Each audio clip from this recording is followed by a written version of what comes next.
Амансыздар ма? Қалдеріңіз қалай? Денсаулықтарыңыз жақсы ма?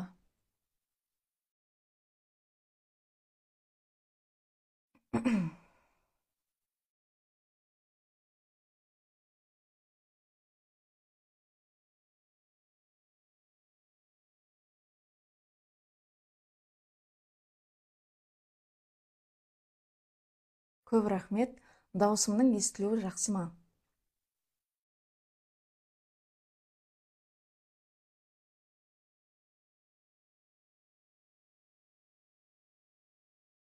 Қолым дірілдеп кәдімгідей уайымдап тұрмын. Өзімде бәрі жақсы, шүкір. Мгм.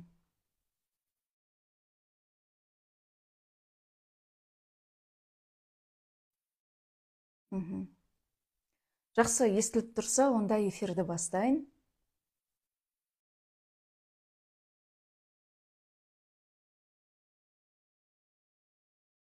Мгм. Комментарийді өшірейін. Соңында сұрақтарыңыз болып жатса, қоярсыздар, жақсы ма?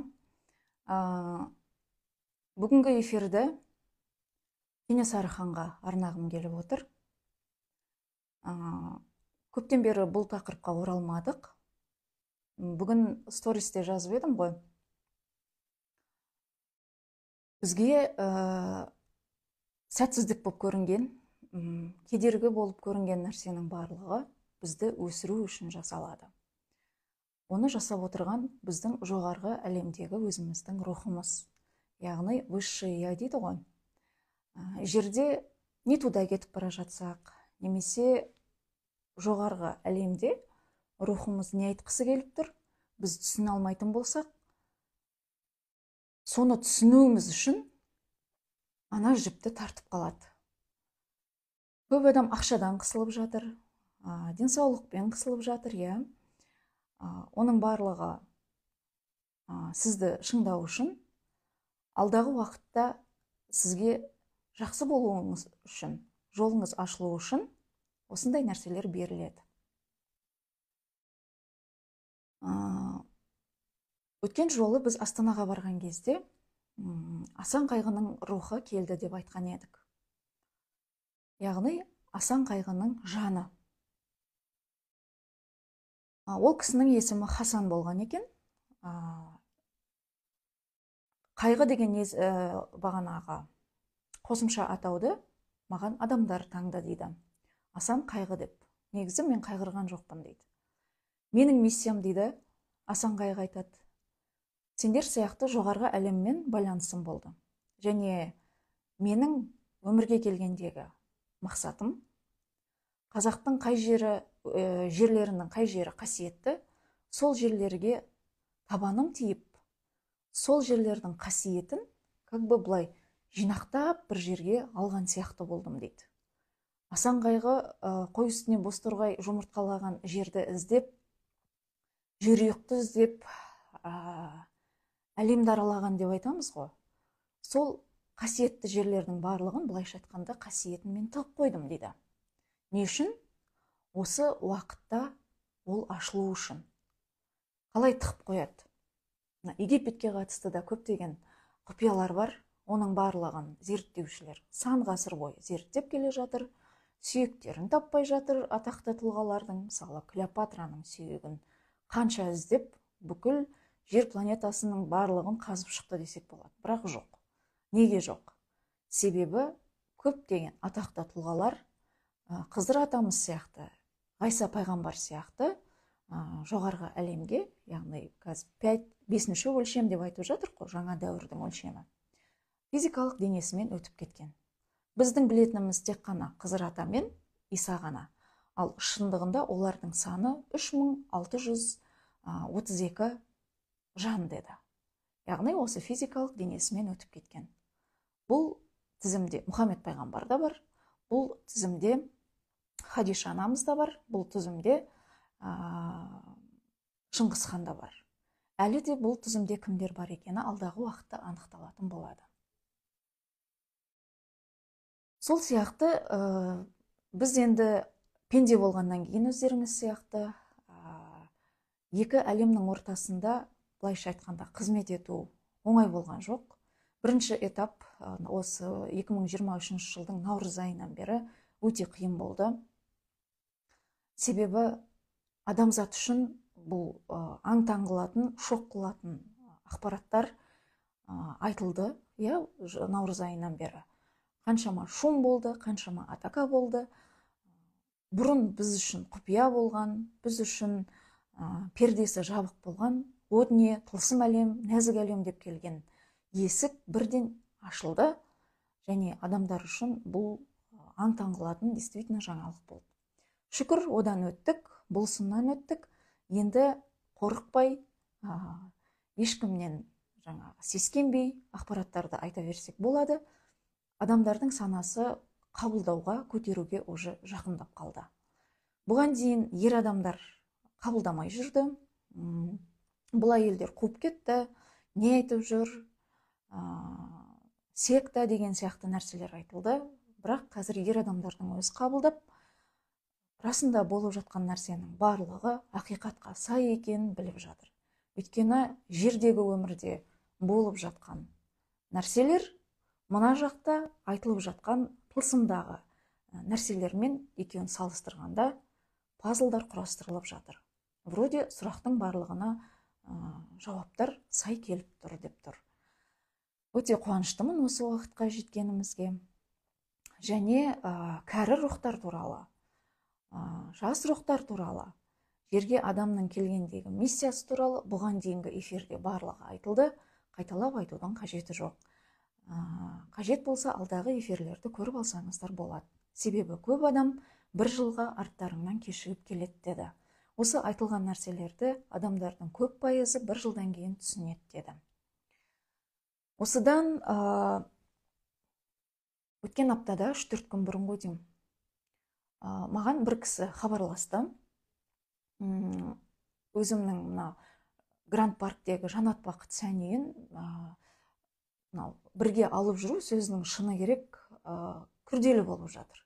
Өйткені ғаламдағы өзгеріс мынау өте қарқынды, тез жылдамдықпен болуда. Бұл ақпараттардың ішінде бірге айналып, бірге қабылдап, бір потокта отырмасақ, біз үлгере алмай қаламыз. Үлгеріп, жазып, халыққа жеткізу керек. Бизнесті да білесіздер, өте күрделі, оның басы-қасында жүру керек. Ал магазинді мен өзім алып жүре алмаймын деп едім, уайымдамай-ақ қой, ол ретке келтірілген. Және магазиннің өзінің миссиясы бар деді. Расымен сол жұмыс істеп жатыр, себебі келетін адамдар, келуі керек рухтар ең әуелі дүкенге келеді, содан кейін барып, дүкен арқылы бізді тауып келеді. Сөйтіп, дүкенге өткен аптада бір ер адаммен әйелі келген, ерлі-зайыптылар. Сөйлессем, Кенесарының ұрпағы екен. Кенесарының,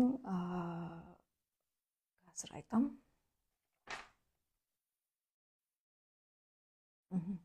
Кенесарының 7-ші ұрпағы екен.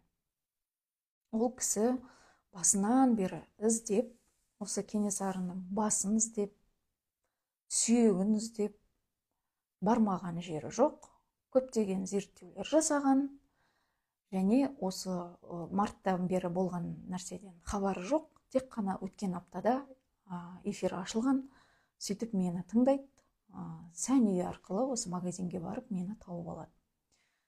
Ол кісі бүгін келді, жолы бүгін түсті. Сөйтіп, жаңағы ерлі-зайыптылар келіп жатыр. Таңертеңгі 10-ға жазылған адам отмена жасайды. Всегда ол адамның кезегі келмей тұрса, бізге жазылған адамға отмена жасайды. Біз өзі солай үйреніп алғанбыз. Жаңағы ерлі-зайыптылар кіріп жатса, артынан тағы да 4 адам кіріп жатыр. Сосын ана 4 адамға қарап тұрмын мен енді. Біреуі Дана, мен танимын да, бұрыннан танимын. Мен айтам ғой, сіздер нағып жүрсіздер деп едім, переписканы көрсетеді. Бір ай бұрын мен 20-сы күні сағат 11-ге кел деп айтқан екенмін. Тағы да 2 кісі келді. Ол кісілердің келуі тіптен қызық. Шымкенттен келген үлкен апай ауырып келеді, ауруханаға жатам дейді. Бірақ жаңағы сәті түспейді, ауруханаға жатпайды. Аяқ асты жаңағы сіңілісі осылай емдейтін шығар, саған сұрақтарыңа жауабын беретін шығар деп біздің нөмірімізді берген. Сөйтіп қиыннан қиыстырып, қысқасы бізге жол түскен. Ең қызығы, бәрі қатарға кіріп жатыр да, жаңағы ерлі зайыпты және 4 адам.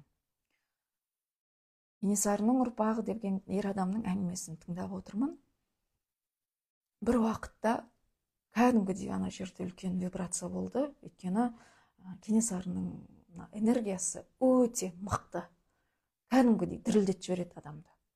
Сөйтіп бірден ана ер адамды сканерге кіргізіңдер деді.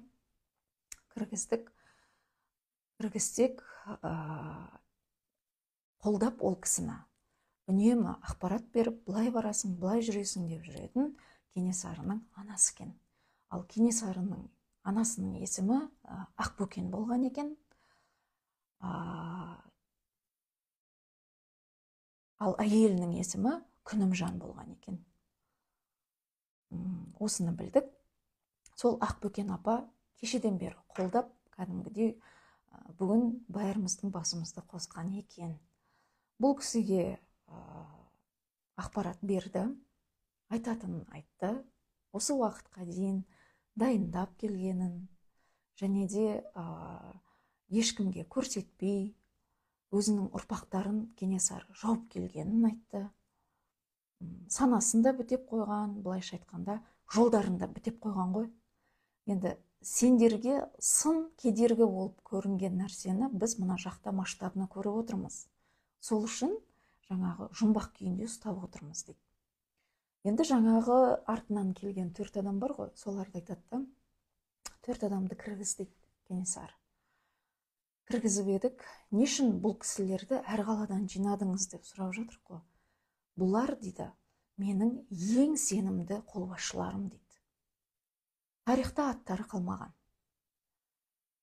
Мысалы бір қандай қызметте болсаң да, адамның бір бала күннен бір жақын жан досың болады ғой, сырласып, бәрін айтатын.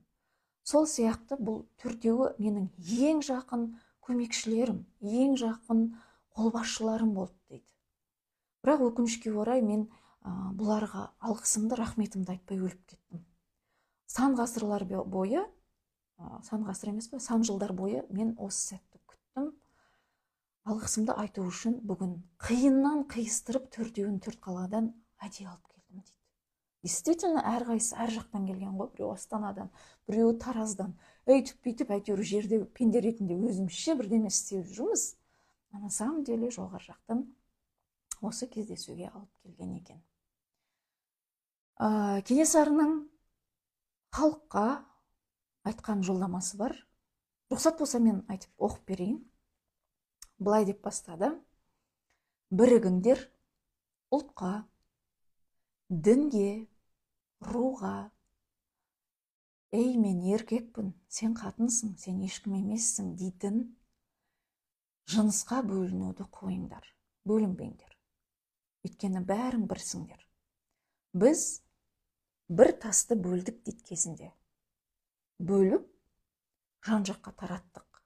Енді сол тасты біріктіретін уақыт келді.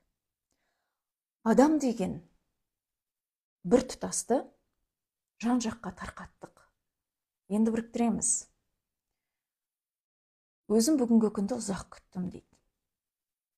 Әр ер адамда дейді, ДНК-сында әр ер адамның бойында алтын сандық бар. Алтын сандықтың кілті өзімде деп тұр. Өзім ашам, өзім оятам. Ол кілтпен бірге ер адамның бойында ар намыс, адалдық, мейірімділік, махаббат, ождан оянады. Мен өз ұрпағымнан бастаймын. Жаңа ғана кісіні айтып тұр да. Жауып қойған ғой кісіні. Ұрпағымнан бастаймын дейді. Әдейі жауып келдім. Ұрпағымның санасын да жүрегінде жауып қойғам. Өйткені осы күнге жеткізу керек болды. Бүгінгі күні былай көзін жауып тұрдым дейді да, повязкамен. как будто повязканы бүгін әкеп шешкен сияқты болып тұрмын дейді. Көзін жауып жетектеп, қазір алып келдім, көзін ашатын кез келді дейді. Қазақтың еркектерінің намысын маған берген, өзім қарап тұрмын дейді. Ал олар, қазақтың ер азаматтары, маған қарап тұр. Менің қазақтың соңғы хан боп келуім және өлуім, басымның жоғалуы, барлығы жоспармен. Жоғарғы әлемде барлығымыз адамзаттың көзін жауып, робот жасап қойдық. Ренжімеңдер дейді, бізге айтады. Біз әдейі шимайлап тастадық дейді. Байлап тастадық жолдарыңды. Шым-шытырық еттік.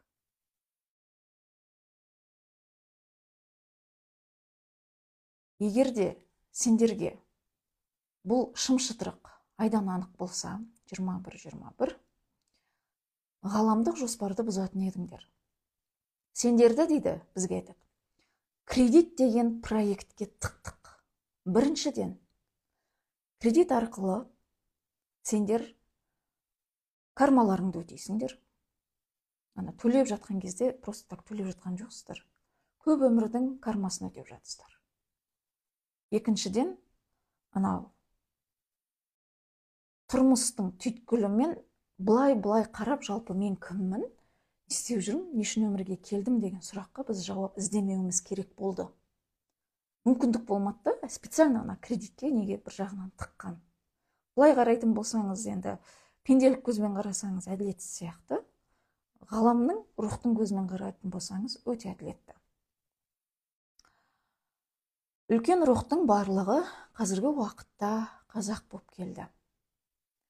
Дәл қазір сендер оянып, бірігіп, шеңбер жасап жатсыңдар. Я, ұлтқа бөлінбе деп неге қазақ боп келдің дейтін шығарсың дейді. Себебі бұл ұлтқа бөліну емес. Әр бастау өзінің негізіне оралады. Неден басталды, соған оралады. Әркім алғанын соңында қайтарады. Кімнен не алды, барлығы бір-біріне қайтарады. Соңында бәрін орнына қою керек деген ғаламның заңы бар. Сендер барлық ұлт болдыңдар, ДНК-ларыңда бар. Қай ұлттан дүниеге келдіңдер, сол елді көркейттіңдер, енді қайтадан негіздеріне оралып отырсыңдар. Сол себепті қазақ боп келдіңдер. Жалпы 7 ата сайын біз қазақ боп туғанбыз, бірақ арасында жаңа опыт жинау үшін, басқа елді, басқа жерді, басқа мемлекетті көркейту үшін басқа ұлт боп туылдық қой, соны айтады. Басқа ел, мемлекет алдағы уақытта соңдарыңнан ереді. Қазір жердің жерұйығы, ғаламмен байланысты портал, ол Қазақстаннан шығып тұр, жарқырап тұр. 5-ші өлшемде Қазақстан өтіп жатыр. Басқа мемлекет жаймен түсініп қабылдайды. Олардың жаңағы ченнелинг дейтін байланысатын құралдары бар жоғарғы әлеммен. Сәл-сәл ақпарат бердік, бірақ Қазақтан бастайтынымызда екі әлемнің пердесі қазақ ұлтына бірінші ашылатынын біз оларға анық айтпадық дейді. Себебі, егер айтатын болсақ, барлығы Қазақстанға көшіп келіп, энергиялық тұрғыда Қазақстан былығатын еді дейді. Специально таза қылып ұстап тұр ғой. До конца бізді ұйықтатып келді, и алтыда бір-ақ күнде оята салды. И ол ғаламдық жоспар болып тұр. Уақытымен реттеледі дейді. Бара-бара бағанағы ченнелинг арқылы, басқа да ақпарат көздерінен өзге ұлттар түсінеді, біледі, қабылдайды, соңдарыңнан ереді дейді. Алдағы уақытта шекара болмайды. Яғни бөліну жоқ. Кезінде бір ДНК екіге бөлінген. Оның бірі қазақ, бірі жапон. Қазақ пен жапон алдағы уақытта бірігеді дейді. Енді әзірге бұны біз қабылдай алмайтын шығармыз, бірақ бара-бара түсініп кетеміз. ДНК бірдей болып тұр. Тектіліктері бірдей болып тұр. Как будто біреуін алып бүйтіп бөле салған сияқты болып тұр да. Содан кейін барып бүйтіп шиыршық кеткен. Бәрін жасырып қойған едік, сендерге бұрып бердік ақпараттың барлығын. Түсініңдер, ешкімге ренжімеңдер. Себебі осы кезді күттік. Неке уақыты жетті. Енді сәуір айынан бастап барлық ер адамдар жаппай оянады. Жүректеріндегі тас бүгін қозғалып, тазарады, энергия барады. Пазл құрастырылады, мозаика құрастырылады, және сендерге барлығы айқын болады дейді Кенесары. Және де, айтты ғой, денемнің жаңағы ол құпияны енді алдағы уақытта айтуға рұқсат беретін шығар. Сүйегінің өзі көмілуінің өзінде үлкен шымшытырық оқиға жатыр. Сол сияқты Абылай ханның да сүйегінің көмілуінде үлкен оқиға бар. Кенесары айтады, менің басым ешқашан топыраққа көмілмеген, қолдан қолға жүрген, және оның барлығы жоспармен болды дейді. Менің басым өте қолжетімді жерде, бірақ сендер үшін арнайы көздеріңді, құлақтарыңды бітеп қойдық, как будто ол басты ойбу деп таба алмайтындай, сансырап, біз басқа жақтан іздейтіндей жасап қойдық дейді. На самом деле ол доступный жерде дейді. И ол алыста емес, алдағы уақытта жақындады, бас денеге бірігіп көмілетін кез жақындады деп тұр. Ол кезде өте үлкен, тағы да алапат энергия Қазақстанда оянады дейді. Бір жылдың көлемінде болып қалатын шығар. Бүгін айтылған ақпараттар осы болды. Жаңағы қасында келген 4 әйел адам кезінде өзінің қолбасшылары болған.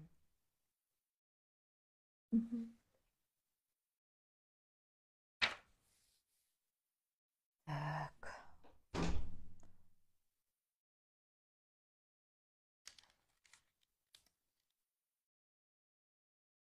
Комментарийді қостым.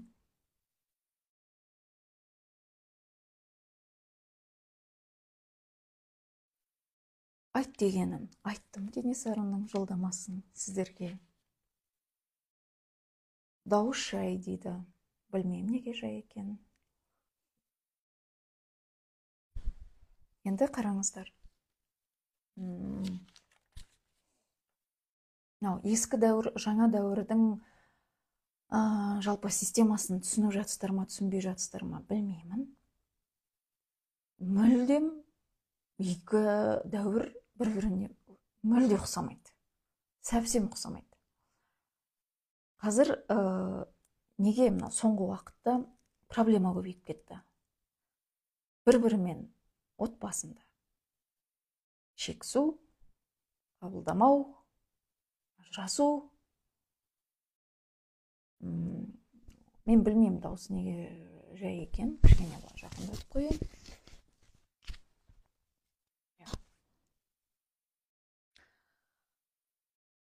Бұрын, мысалы, қараңыздар. Біздің жаратушыдан бөлінген, высший ямыз бар ғой, жаратушыдан бөлінген рухымыз, е? Сөйтіп, бұл опыт алу үшін частичкасын жерге адам қылып жіберді. Дұрыс айтасыз. Мысалы, ескі дәуірде сценарийді рухпен бірге жазамыз. Рухпыз ғой енді біз. Жазамыз. Осы кезде менің қасиетім болады деген. Сол сәтте, қараңыздар, эфирді комментарийді өшіріп қояйын қазір. Күшті екен. Супер. Әдемі. Қараңыздар. Біздің рухымыз, бір кісінің оқиғасын айтайын. мынау біздің рухымыз, және бұл мынау частичкасы, міне жан деген бір частичкасын бөлді де жерге жібермекші. Жерге жіберетін кезде бұл ескі дәуір, опыт жинау керек. Жерде жаңағы ақ қара деген жоқ, кім болып келсе де опыт жиналып жатыр мына рухқа. Не үшін опыт жинайды? Жаңа дәуірде полноценный адам болу үшін. Біз қазір түсініп жатқан мына эфирдегі адамдар көбі мына кәрі үлкен рухтар. Біздің ДНК-мызда бүкіл опыт бар жерде. Кім бәрі болып келдік. Қан да, құл да, жаңағы жақсы да, жаман да, барлық рөлді алдық. Бірақ ескі дәуірде мына жанға таңдау еркі берілді. Рух аса не қыламайтын, доступ жоқ болатын, таңдау еркіне аса кіре алмайтын. Мысалы қараңыз, допустим, рухтың аты мысалы Габриэль деп алайық, мынау Габриэль. Сөйтіп, мына частичкасының аты, Айнұр деп алайық. Сөйтіп, Айнұр не үшін жерге жібереді? Мен Айнұрды дейді, қасиеттің не екенін білу үшін, қасиетті жалпы жерде қолдану адам, қасиетті адам қандай болады екен деген миссиямен жерге жіберем. Сол опытты жинайым дейді, рух айтады. Сөйтіп Айнұрды жерге жібереді. Сенің таңдау еркіне бірақ кірмеймін дейді. Қасиетті жақсы жағына пайдаланасың ба, жаман жағына пайдаланасың ба? Таңдау еркі сенде дейді. И ескі дәуірде біздің высшиямыздың діңкесі құрған ғой, шамасы жетпейді, доступ жоқ, заңдылық сондай. Ал жаңа дәуір басталғалы, мына доступ, рухтың доступ ашылды ғой, мына екі әлем бірікті деген сол. Қазір бізді сілкілеп, діңкемізді құртып атқан сол. Дұрыс жолға түстік. Ескі дәуірде доступ жоқ, тентек болғанымыз сол. Енді қараңыздар, мына Айнұрды алайық. Тоже алдыңғы күні магазинге таң атпай бір кісі іздеп келген мені. Ондағы адам опять отмена. Түсінікті, магазиндегі адамды қабылдауымыз керек. Ал сол кісі келмес бұрын, кешкісін бізде қыздар жазатта ұйықта қалыппын, түсімде жаңағы Марияға тиіспеңдер, Марияға көмектесіңдер деп ояндым дейді. Бір Марияны көрем, кім ол құрсын дейді. И бопты көрерміз дедік. Сөйтіп жаңағы кісі магазинге іздеп келеді. Допустим, мені Айнұр магазинге маған іздеп келді. Келді, сосын хорошо, бізге келіңіз дедім. Ол кісі келді, прям бүйтіп деп тұр екен. Не болды деп едік? Мені туған сіңілім қылқындырып өлтірмекші дейді. Мен үйге баруға қорқам. Күнде мені өлтіргісі келеді дейді. Не үшін? Өйткені бұрында жаңа бала туған, бірақ баласы өліп қалған дейді. Қазір тағы да бала туып еді, роддомда баласы шетінеп кетті. Мені кінәлап, мені өлтірмекші дейді. Мен айтам, мен просто так кінәламайды ғой. Не болды десем, мен жаңағы бала күннен сиқыр, магияға жақынмын дейді. Прям не могу дейді, кітаптарды, таро, бірдеңе деген кітаптарды сатып алам да оқиым. Оқыған кезде мне так интересно дейді, бірдеңелерді жасағанды жақсы көрем. Сестрам дейді, менен көреді. Сен осымен айналысасың, поэтому менің балам өлді дейді. И ол мені өлтірмекші, не істеймін деп келген ғой. Сканер жасадық. Сканер жасасақ, өткен өмірін көрсетіп тұр мына кісінің. Өткен өмірде жаңағы бұл кісіге қасиеттің опытын алу үшін рухы жерге жібереді. Қасиеті до того мощный, бәрін істей алады да. Любой рак болсын, қандай ауру болса да, жазатын мына қасиет берілген. Бірақ бұл не істейді? Ол қасиетті алады да, адамдарды емдейді. Бірақ емдеген кезде жаңағы сиқырын қосып жібереді. Ана адам бұлған зависимый болатындай. Ер адамдар аузын ашып бұның артынан жүреді, әйелін тастайды, семьялар бәрі быт-шыт болады, әйелдер жаңағыдай сұлулығын береді деген сияқты. И құдіреттілік бойына бітеді да, бұл өзін құдай санай бастайды. То есть қасиетті жаңағы қасірет жағына жұмсай бастайды. Сол кезде ауылға бір семья көшіп келеді, ол семьяда әйелдің аты Мария болады, күйеуі болады. Мария жаңағы қасиеті бар екен, бірақ қандай емшілік сондай қасиетті. Сөйтіп бір күні жаңағы ер адам әйелдің Марияның қасиетін бұл кісі қызғанады. Өзі ескі дәуірде сондай бірдемелер көп болыпты ғой, мынау екінші саты ма сондай. Сөйтеді да жаңағы сиқырмен ананың күйеуін алғызады. Сол күйеуі арқылы Марияның қасиетін ұрламақшы болады. Қасиетті ұрлауға болады екен, представляете? Сол кезде білдім. Сөйтіп ер адам кететін кезде бүкіл нелеріне сияқты бірдеңке жағып береді. Мария ол кезде 2 қабат болады. Ер адам келіп Марияның қолынан ұстап бетінен сүйген кезде ішіндегі бала өліп кетеді, түсіп қалады. Сөйтіп ол жынданып өледі ғой, қысқасы. Қазіргі күні сол Мария өзінің сіңілісі болып өмірге келіп тұр. Және үлкен шиеленісіп байланып тұрған үлкен карма болып тұрды. Ондай кармалар өз-өзінен үзіліп кетпейді, басқа өлшемде параллель әлемде болып жатыр. Және бұл екеуіне энергиясы әсер етуде. Сол үшін бейсаналы түрде кез келген бақытсыздығына жаңағы сіңілісі осы кісіні кінәлайды. Ана өлшемде жаңағы Мария әлі қиналып жылап отыр. И мына кісінің бала күннен жаңа сиқырға кітаптарды ізденіп, оқып, сиқырға тартып тұратыны сол кездегі опыты. Түсініп тұрсыздар, иә?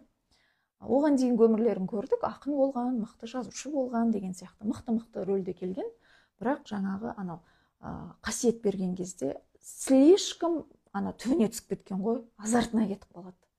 Сол кезде карма болады.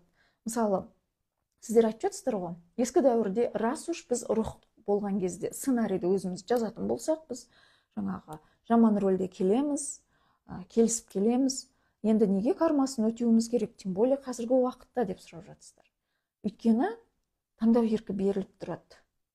Любой жерде, ескі дәуірде таңдау еркі беріледі. Когда сен таңдау еркін бұрыш жағына жұмсап, совсем азартына кіріп кетесіз ғой. Мысалы, адамның қанын суша ағызған кезіндегі әскерлер бір частичкасы, сондай әйелдер келіп жатыр. Қазіргі уақытта, енді переход уақытында любой нәрсеге жауап бересің ғой. Құранда махшар сәті дейді. Өлгенде, тіріде, өлген адамда сот алдында жауап беретін сәт дейді, осы сәтті. Құранды оқыңыздар, сол жерде анық жазылған. Мәні осы. Яғни, біз өткен өмірде тым азартына кіріп кетіп, жерде бұлықтырған әрекетімізге қазір жауап беретін сәт, переход уақыты. Измерениеға барып, жаңағы Мария мен мына кісінің өткен өмірінің арасындағы кармический энергиясы үзілді, және бұл кісінің қасиеті өте мықты екен. 3 ай уақыт берді полный емделуге, жазылуға. Содан кейін жаңа дәуірде бұл кісінің миссиясы бар. Өте көп түсінгенім не сияқты ғой? Кішкентай баланы жібере саласың да, білгеніңді істе дейсің ғой. Сен дұрыс нәрсе істейсің бе, бұрыс нәрсе істейсің бе? Таңдау еркі өзіңде деген сияқты. Ескі дәуірде бізге таңдау еркі берілген.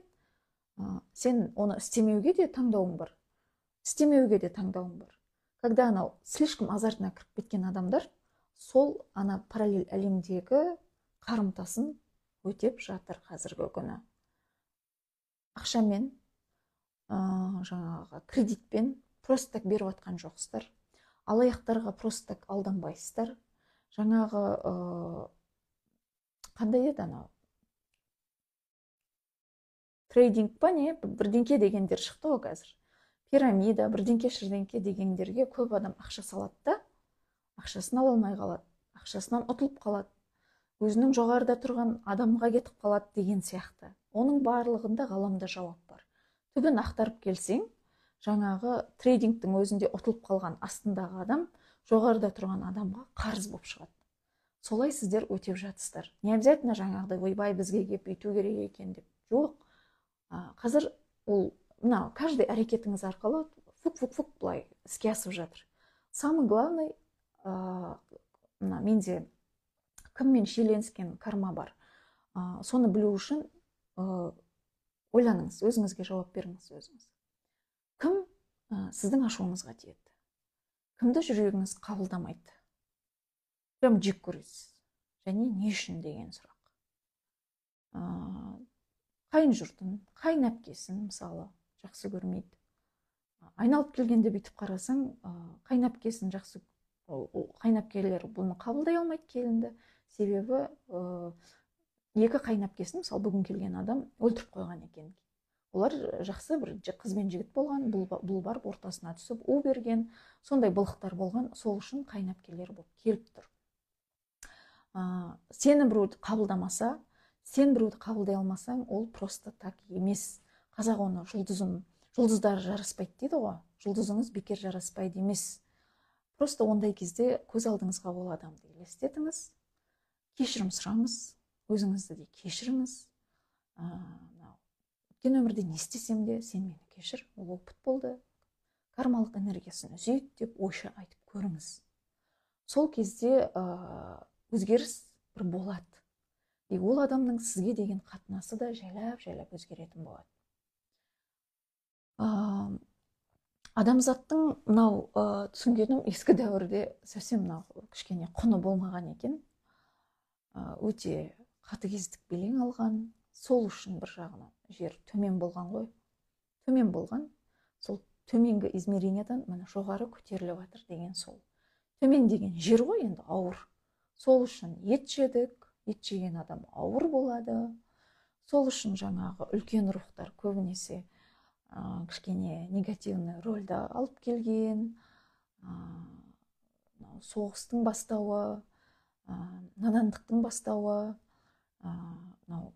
дінге іріткі салу деген бастамаларын көбінесе үлкен рухтар алып келген. Себебі ол ұлы эксперимент, жерді ауырлату керек болды барынша.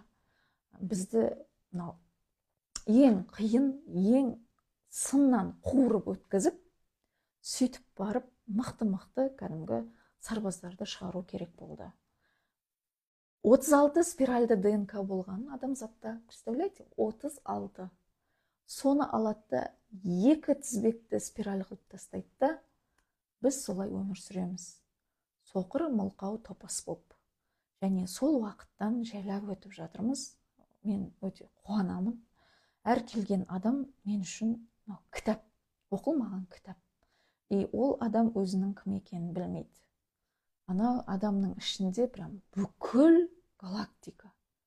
Басқа да галактиканың тарихтары жатыр. Ақтара берсе. Алдағы уақытта оның бәрі ашылады деп тұр. Қазіргі уақытта ескі тағдыр кітаптарын жапқызып, который опыттары толған кәрі рухтардың бірден миссияларын беріп жатыр. Өткен дәуірде айттым ғой, рух әлемінен тез сценарийіміз жазамызда, жүгіріп жерге түсетіміз. Осы рөлді мен ойнаймын деп жазылып қойған матрица. Бір семьяда туасың, үйтесің, бүйтесің деген бір жол. Бірдеңені бағанағыдай азартына кіріп кететін болсаң, мияқта кармический сабақ келісіп қайттан түсесің. Колесо сансары дейді. Сансара шеңбері Сатурнның кольцосымен байланысты. Сатурнның құпиясы ол планеталық кармаға кірген кезде анық білінеді. Сол кезде анықтайсыңдар деді. Оған асықпаңдар, пока санамыз біздің көтермейді. Енді сан рет келдіңіз ғой. Кәрі рухтар ең кемі 10 000 рет келеді. Оның ішінде 5 000 рет адам болып келеді. 5 000-нан 3 000-ға дейін. Ескі тағдыр кітабы жабылды. Яғни бір шеңбермен жерге келе беру. Хроники Акашиң жабылды, тағдыр кітабы жабылды деп қолдарына беріп жатыр адамдардың. Сөйтеді, жаңа дәуірдің новый контрактысын береді. Уже рух бұрынғыдай бүйтіп сізді жіберіп қоймайды. Сіз рух екеуіңіз бір болып тұрсыздар да, уже жерде жұмыстарыңызды атқарасыздар. Қазір сондай тапсырмалар ашылған, уже